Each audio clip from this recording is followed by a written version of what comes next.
You're listening to the Remote Millionaires podcast, the show for aspiring and established entrepreneurs who want to create and scale six-figure success online without being chained to a job, location, or computer. I'm your host, Tom Gaddis. Let's dive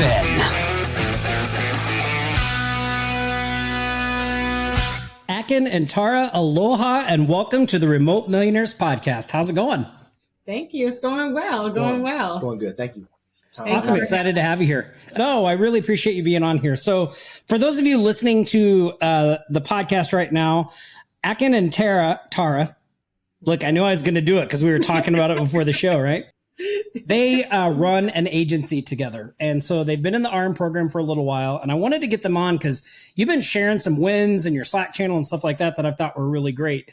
But maybe we can start off just with telling listeners a little bit about yourselves, how you got to this point, what you've been doing, those types of things. So again, hi everyone. My name is Tara, and I run a marketing agency with my husband Akin. And how we got to this point was really, it's a long story. I don't want to have this long John story, but it really was out of coming, like niching down and seeing the things that we do. And all the things that we provided, it surrounded around marketing. And the first initial entrepreneur, adventure that we went on was real estate investing. When we first got married, Akin was an investor. Yep, a real estate investor. Yeah. So I started. My background is accounting. I have a degree in accounting. So Tara has social. I have a master's degree in social work. And so I always wanted to be an entrepreneur. I always wanted to start entrepreneurial business. So we got into real estate initially. And so doing real estate, we're doing that very well. And then the market crashed in 2009, 2010. And I found myself at a 9-to-5 just working. But then again, entrepreneurial, I got into government contracting at that 9-to-5. And I told Tara, I said, everything we're doing is really marketing. Like you have to put yourself out there. This is weird. And so in 2012, we started, just business coaching people. Mm-hmm. And then we started like, everything is marketing. Everybody needs, information out there online. No matter what business. No matter what it is. And so the real quick story is we was doing real estate and I lost a deal because it basically was $27,000 deal, but I lost it because I didn't have a website. This was in 2011. I went to a house. The lady said she wanted to talk to me, but another guy came in and she said, I like him because he has a website. So Akin, you can leave. And literally she gave him the deal because he had a website. And that was it. And I told Tara, I said, there's something that I don't understand that's online. This Google thing I'm confused on. This website thing. We got to really get into this marketing stuff. And so that's really why it started. That's awesome. And so what kind of services do you guys offer and do in your agency right now? So we offer a lot of services, but they all, like we said, have to do with marketing. So we offer from the startup, like if someone just has an idea here in the state of Maryland, we'll walk them through the process of how to start their business, how to get licensed. And then we'll also help them with their website, set up their Google My Business, all the things that you need to do as a startup company, social media pages, things like that. And then once they have that, and then we help them to grow in regards to a search engine, advertising. We also offer print services as well. And that's fantastic. So you do a lot of consulting in addition to applying the marketing services to what you teach people. I think that's an element a lot of people miss. Like they just think, I'll just do the services. But the consulting part can not only be lucrative, but it's like super helpful. Because a lot of times people are like, I have a website. Now what? Yeah, exactly. And that's where the relationship building happens as well, because, we spend a lot of time with these clients and really walking them through the steps like we wanted someone to walk us through the steps when we first started in our business. That's so great. Like looking at, what would we have wanted and then providing that help to other people. Now, I know you two, have you always worked together in the business? No. Well, in real estate, no, we did not. No, okay. I was not, I wanted, since I was home, we have also four sons, and I was home with them. And Akin wanted me to call people, cold call about their properties, and they were cussing me out too much. And I was like, you know what? I already have enough stress I had at that time I had 3 kids under the age of 5, and I did not need anybody cussing me out on the phone. So I was like, you can have that and I'll deal with raising the kids. But then when we started business consulting, and we saw that there was a lot of couples that were coming in that were starting a business. Maybe it was the husband that was starting a business. And I just started, ideas just started percolating in me. And I'm like, why is it that he just has a business and she doesn't have a business? So I went on this whole like 2-year span, and I had a blog that was called Inspired into Action. I was asking women what is inspiring them to act on their business, with the idea that if they shared their story, that other women would be inspired to start their own business too. That's great. And what has been, so I know I'm married. My wife and I are not in business together right now. Right. What do you think is like, what has been the biggest thing that's helped you guys have a healthy I guess that's the word I'm looking for, right? Like, cause I mean, you have to work at your marriage. I'm sure you have to work at your business relationship too. What are some of the things that maybe some other couples out there that are, or maybe somebody's looking to get in, like one of the things you mentioned, and then I'll shut up and let you talk, is why does he have a business? Why does she doesn't? Like, maybe there's a lot of women out there that would like to be involved. Like what would be some things they could do to get involved and things like that? And then how do you kind of handle that relationship so you don't, one of you doesn't like kick the other one out the door? So right. Tara definitely is going to answer that as well, because I know she has a lot of information she want to share. But in regards to like just being in business with your significant other or spouse, whatever, it's definitely communication. I mean, people say, oh, communication, but I mean, really listening to a person and finding out their strengths, almost like a SWOT analysis, finding out their strengths, weaknesses, opportunities, and threats, because everybody is strong in something. And so, you have to kind of like take that and really say, okay, well, you're good at that, then you focus on this. Right. I'm good at this. Let me focus on this. Let me stay in my lane. So technically we work together, but sometimes we're in our own lane where we're just doing it to the bigger common goal, which is our agency and really helping others. Yeah, that's interesting that you mentioned that, because that's what Nick and I do, right? Like he's got, he has his responsibilities. I have mine. Like we're very clear on those things. And sometimes there's overlap, and obviously we each watch the other stuff, but like, we each have certain things that we're focused on, and that helps us to, one, we do it because it helps us get more done, but it also does help us be a little more efficient because we're not constantly trying to overlap each other. It's kind of funny, Tom. Like she's great at websites, right? She's great at the whole back end stuff, and I love the sales and designing too, right? And she's humble. I love it. And she's humble. But this funny thing, we didn't go to school for none of this stuff, and so she's like, "Wow, Akin, I'm glad I found almost like my voice." And she can speak on that as well. But I feel like when a person finds out what they love to do, it's a catch-22 about that, because you don't want to give it up too, right? So you're like, oh, we got to outsource. So we'll talk about that later. But but yeah, so in business, you have to kind of let people know what they're great at as far as your business person, spouse, or significant other.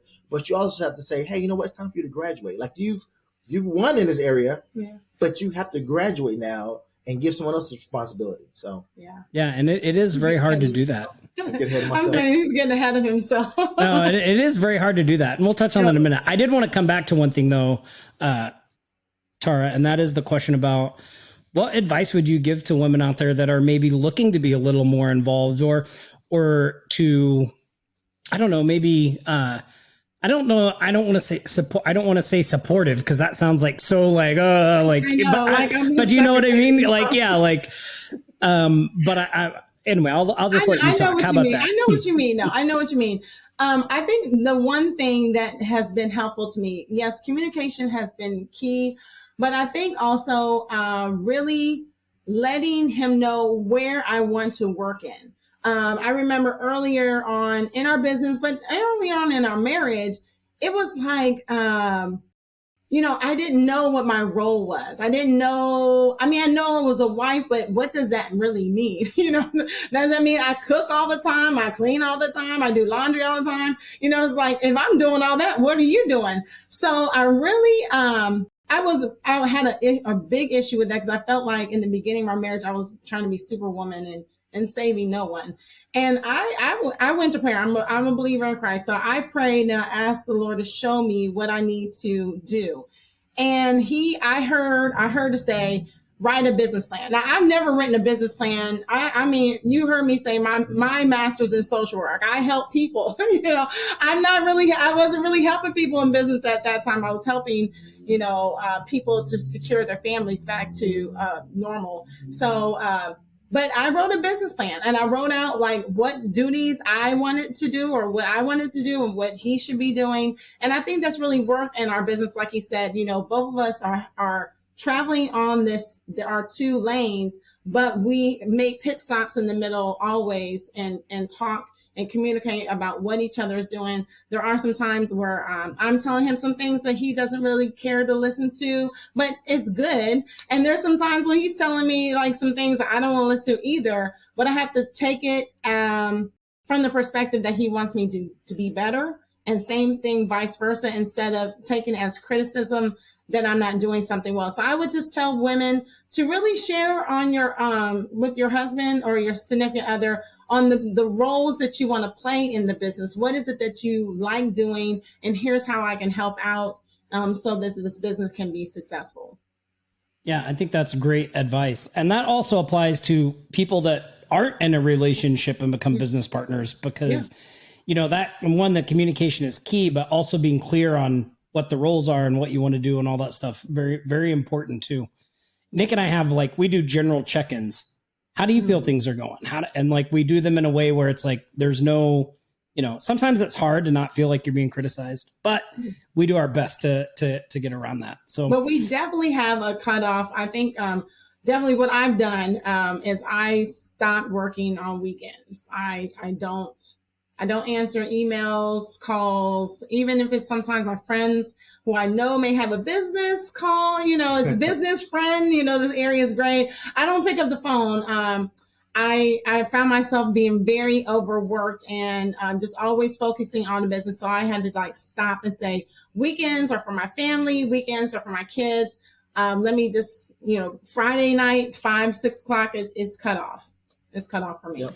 It's interesting that you say that because I think that's something that not a lot of people talk about when it comes to entrepreneurship. And that is when you're building your business and you're doing things, taking time off almost comes with a feeling of guilt. Yeah, it does. I love to watch college football. And for the first 2 years when I was Saturday watching football, I was hard to enjoy it because I was thinking, oh man, is Nick working right now? Should I be doing something right now? There's so many things I could be doing, but now I've come to grips with man, I work hard during the week. Yes. I work hard. I get things done. If I want to take 6 hours to just sit around and watch college football, have at it. But it took some time and some thinking about why do I feel that way? Why do I feel those types of things? And that is something I don't think gets talked about enough. It's a mindset though. It's a mindset to feel like, you're not providing value to people throughout the week and you can't enjoy some leisure time. It's a mindset well, and then the whole entrepreneurial space is hustle, grind, and you're wait a minute, is this it's so funny because I didn't become an entrepreneur because I want to work 67 hours a week. That was not my goal in the start. It was I want to do this so I can work even more. No, exactly. I want to do it so I can work less.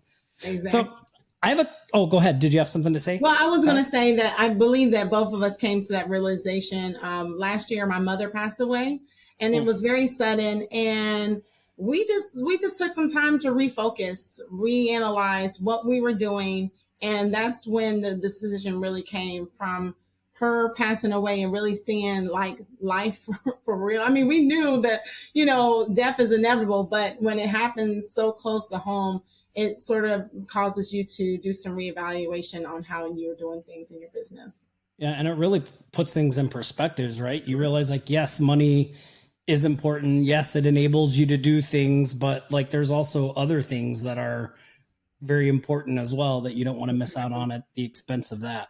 Correct. Exactly. Yeah. So I have a couple of questions about the agency itself. So one is, how do you guys prospect for new clients?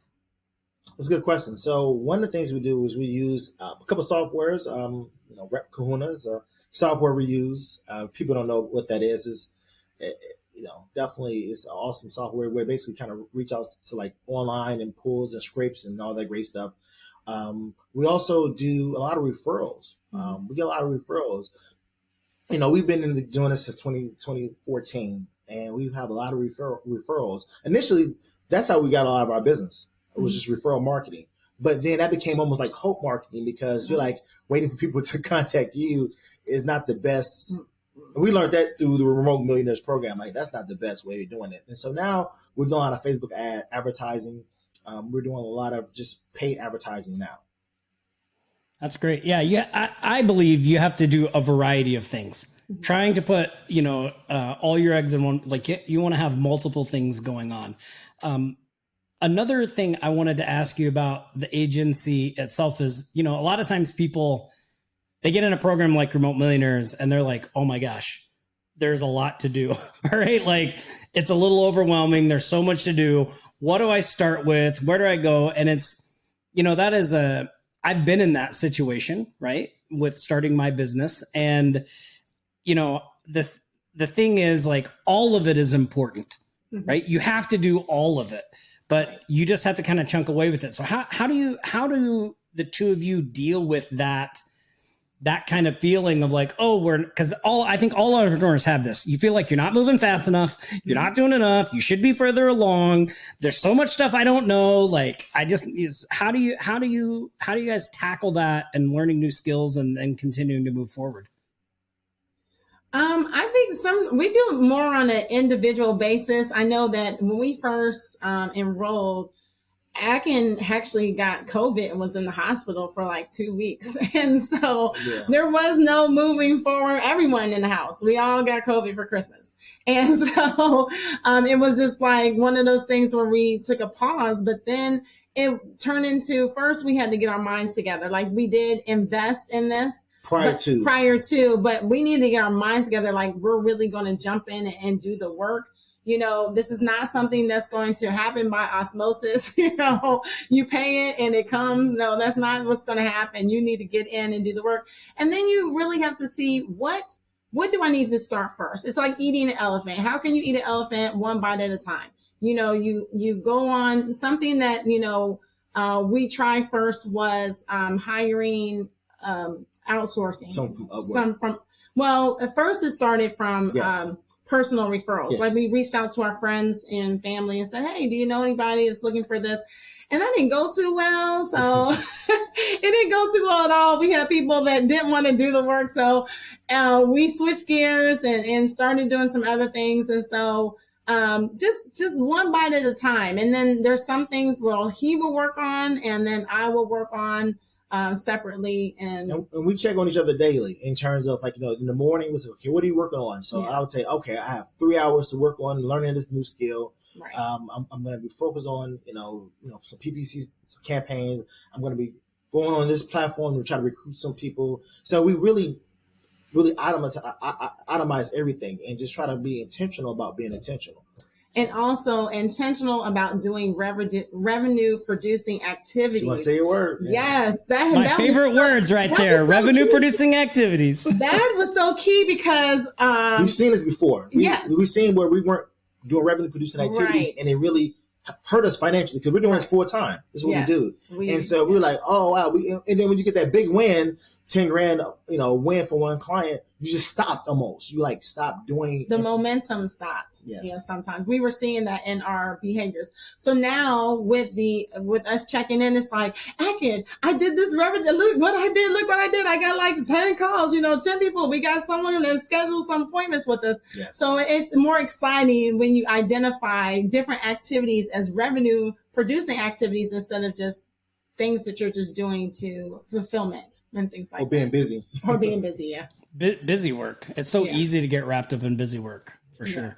Was there anything in Remote Millionaires specifically that really was kind of like an eye-opening thing or helped you, make a little bit of a jump in your business and what you're doing? So we have two different philosophies about this. So my background is accounting. I used to be an auditor for a big 4 CPA firm. And so before I jumped in Remote Millionaires, I thought I knew everything as far as like, I know systems. They can't teach me anything about systems. And then when I found out you guys were doing the SOPs, like this was like a week before I got COVID. And I was like, I'm going to look into these SOPs because we have to scale up, Tara. We got to scale up. And I learned, I'm so much stuff with those SOPs and just the camaraderie with the group has helped us. It's just almost it's just almost amazing how there's power in just collaboration, right? Just people just communicating. But the SOPs, I would say, if anything, that has really catapulted our systematizing our businesses, because I'm a systems guy. I love processes. And so it helped me focus on our business and recruiting people and showing them I don't have to constantly do everything over and over. I can just put the system in place, do a video about it, and people who come in our business is rocking with us. And I love it. Yeah. And the thing that I valued most, and still valuing, is the sales training. I'm not going to say what I'm not. I am a salesperson in progress, so that was very helpful for me. And then also, just way of wording things and changing my mindset. Not that, well, yeah, I used to think that sales was sleazy. That's what the world shapes your mind. The salesmen, they're always trying to get over or whatever. But I'm offering an opportunity to you. I'm offering an opportunity to you. And this opportunity is beneficial. Like, you need these services. I'm not selling you anything that you don't need. I'm just recognizing the need and just bringing it to your attention. And she said, you told me you felt it helpful that you saw a lot of women in the group who leading. It was right. like, Lucy and other people who were saleswomen who were dynamic. Right. As well. I was like, that's awesome. Yeah. Yeah, it really is I found it a relief when I discovered, like, you can just be authentic. Yeah. Like, and I also thought this whole thing was way more complicated than, and the truth was, I made it way more complicated. Like, I wanted to know how to make you do what I wanted. And somebody was like, make you say yes, yes. Somebody was like, Tom, stop that. Like, just make them a value, like, see how you can help them and tell them what you can do. And if it's valuable to them, they'll do it. I was like, oh, okay. So you can really do this and be real. So it's been very helpful. And also in the group, it's not competition. It really is us collaborating. It's not anybody clicks. Everybody's been really helpful to jump on the phone if they need to talk with you, encourage you. It's not, I don't feel like when people share their wins that I'm behind. I feel like, if they're doing that, we can do that too. Yeah, absolutely. And what I love about it is the people in there are taking action. And so, when somebody tells you something, that's something they're doing. And I think that's so key to when you're trying to move forward. It is. Awesome. So I have one final question for you. What words of advice would you give to that young, aspiring couple out there that's like, yeah, let's do a business together? What words of advice would you give them to help them kind of get to where you guys are and what you've done? I would say, first of all, take imperfect action. Yeah. Don't expect a success to be overnight, but take imperfect action every day. You're not gonna, hurt anybody by taking imperfect action. Communicate. Give yourself some grace and a little bit, leeway of saying, okay, I don't know everything. Find a mentor, right? Because I feel like, I thought I knew a lot of things before I jumped in the group. But the Remote Millionaire program, this is probably our first time investing, into this program, into a program, to be very transparent. And this has catapulted our business in terms of having someone who's been there before, and we've been watching offline shorts for a while, but just having someone who's been there before us, who's done things that we have not done in our business. We've been doing it for 6 years. It just has helped us tremendously in terms of growth. Find a mentor, take imperfect action. Yeah, I agree. The one other thing I would add to that is,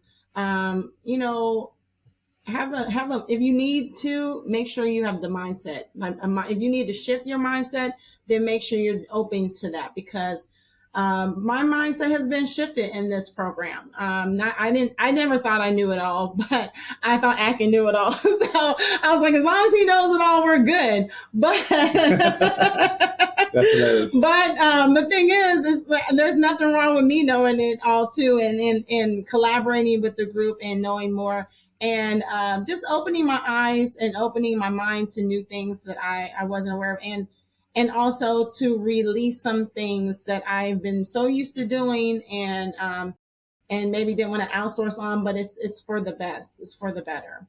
Yeah. When you get somebody in to take some of that stuff off your plate, it's life-changing, isn't it? Yeah, it is. Like you're super worried about it at first, but then you're like, oh my gosh, I'm so glad. Yeah, we're still in the process of that. We haven't yet mastered that, but just the idea that it will come because other people are doing it, and there's some good people out there. So if there's someone's listening and you're a good person, contact us. That's awesome. Well, this has been a fantastic interview. It's been really great to watch both of you come into the program, what you've been doing, how you've been growing, the wins coming in, all that stuff. I really appreciate you taking time to sit down with me. Thanks so much for being here. Appreciate it, Tom. Thank you for having us. Yeah, thank you for having us. And if you're listening to this episode and you enjoyed it as well, do us a favor. Go to wherever you listen to these podcasts and leave us a review. We'd really appreciate it. And if there's any links or anything from the show, I'll put them on the show notes page. You can find this episode at remotemillionaires.com/podcast. And other than that, stay safe. And I'll see you next week on another episode of Remote Millionaires Podcast. Hey, if what you've heard today on the Remote Millionaires podcast resonates with you and you want to continue the conversation, then I want to personally invite you to head over to remotemillionaires.com and schedule your free Remote Millionaires business development call. We will analyze your business and show you exactly how to accelerate your results and build a wildly successful business you can run from anywhere. Until next time, Tom Gaddis signing off.